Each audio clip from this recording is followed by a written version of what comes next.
Alright, so this is an overcomplicated way of playing Silent Night. But the reason I'm making this video is to demonstrate how to think about an arrangement, how to arrange a relatively easy melody and make it complicated or unnecessarily complicated. Basically, the easy version is down here, and it sounds great. But if you want to play it a bit higher, or you want a bit more, I guess, a range or variance in your rendition, you can arrange the melody up here, and this is the easy part.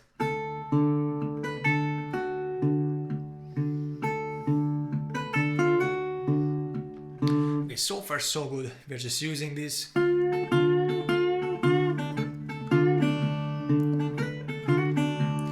Blues shape or blues position that I'm sure you're familiar with from many songs. For example, Key to the Highway starts here, except this time we are playing it in a major context. That's why I'm playing with the major third, minor to major third. So this is the easy part, and then when I go up to A,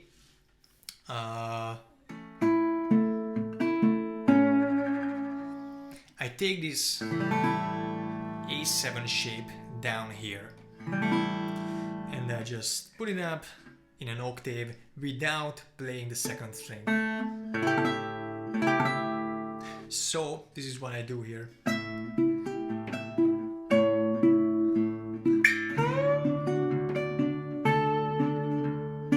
I can resolve to my D chord at the 12th fret because I played it open either way, so it works fine right here, except I'm not barring it across all 6 strings. I'm just barring it across the top 4, leaving the open D to ring out low, create a stable low end, which I find quite soothing or well, pleasant to listen to.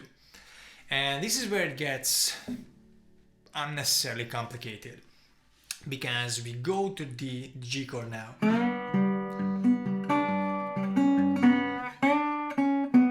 So this is basically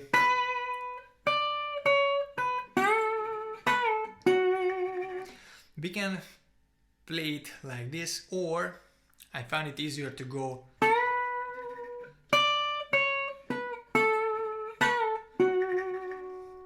now. All we need is a bass note for G, and with the D chord we have the open D strings, with the A chord we have the open A string, but we don't have an open G string in open D tuning, so we need to find a G note that can serve as a bass note. So if we take the G bar chord at the 5th fret and zoom in on a G triad, and we play the inversions up the neck to get this area where the melody is, we get these shapes. And what I'm basically doing is, this is not really good, and this isn't good either, but you can mix them up like this. You can use this D note, 12th fret of the D string, from this shape, and you can use the G, which is the 10th on the A string. And basically, if you add another G note, which is the 13 on the F sharp string, 3rd string, you get basically a G power chord, G, D, G. Except I'm not gonna use this, because I'm gonna just go between the D and the G. Now, I take my other fingers and try to add the melody, but I won't be able to do it because I have the slide on my finger, so I do have to utilize the slide as well. And this is what I came up with.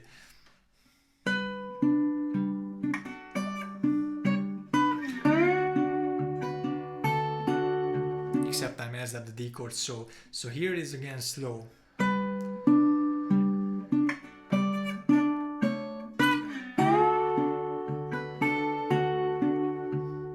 So let me break this down for you. I start with 10 on the 5th fret.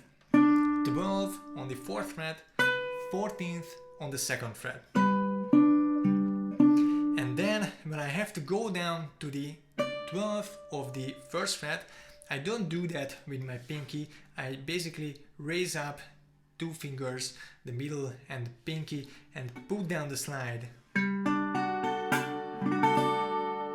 This is how it sounds, but I'm not gonna play all these notes. I'm just gonna play.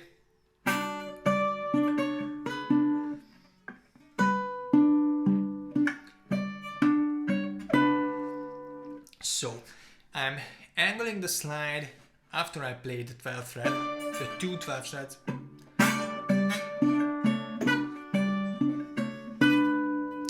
I'm opening the slide, tilting the slide a bit so my index finger, or sorry, my middle finger can fret the 11th on the 1st string, but the tip of the slide will still touch the 12th on the D string and my index finger is on the 10th. And then I'm putting my pinky in front of the slide, so I'm not just playing behind the slide, but also in front of the slide on the 14th, again on the 2nd string, A string. So let me try to demonstrate it one more time slowly.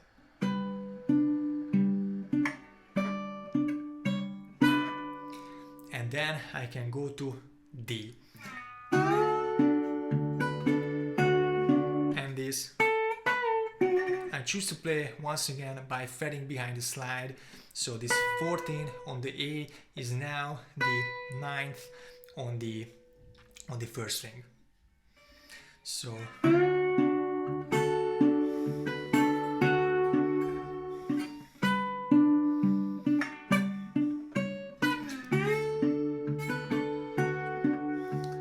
this is poorly executing it. I hope it demonstrates how hard it is to play. Now this is why I said multiple times it doesn't necessarily make sense to play this song like this. But let's continue if you got so far. The next one is, well, playing it twice, and then we are going back up to A, which basically this. A, then A7. Now I guess I can reach that with my pinky if I'm using the same A7 chord shape. So I'm basically doing this with my pinky, starting out on the 14th of the 14th of the 1st fret, going up to 17, back to 14, and then 16 on the 2nd.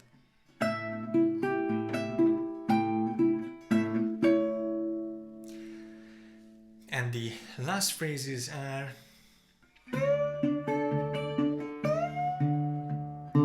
I can slide up to the octave of this F sharp note, so 16, by playing my open D strings. And then the ending is basically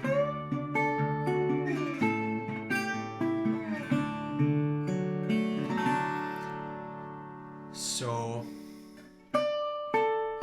just the 12th fret and then again an A7, except I'm gonna use my open A string now, so I'm only barring again the top 4 strings.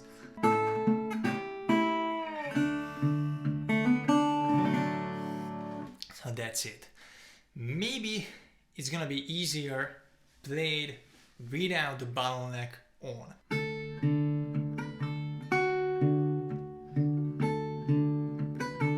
So far no change.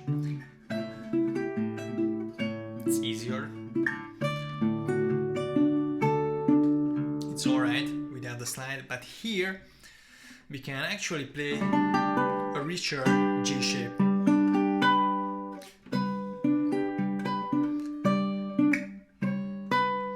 But right here I suggest to do a switch.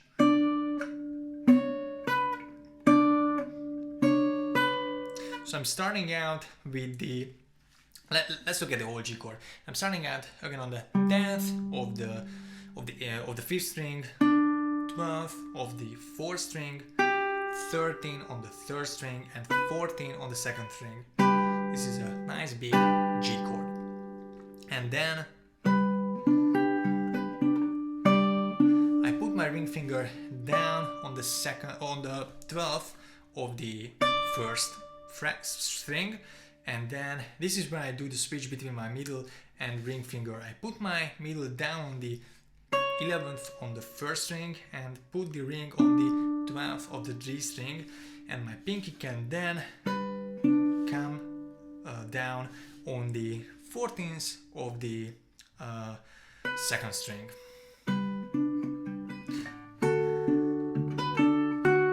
And you can do this here. So this is, I think, a more comfortable version, even though I think the whole arrangement sounds better with a slide, but this is easier, so maybe start out with this one.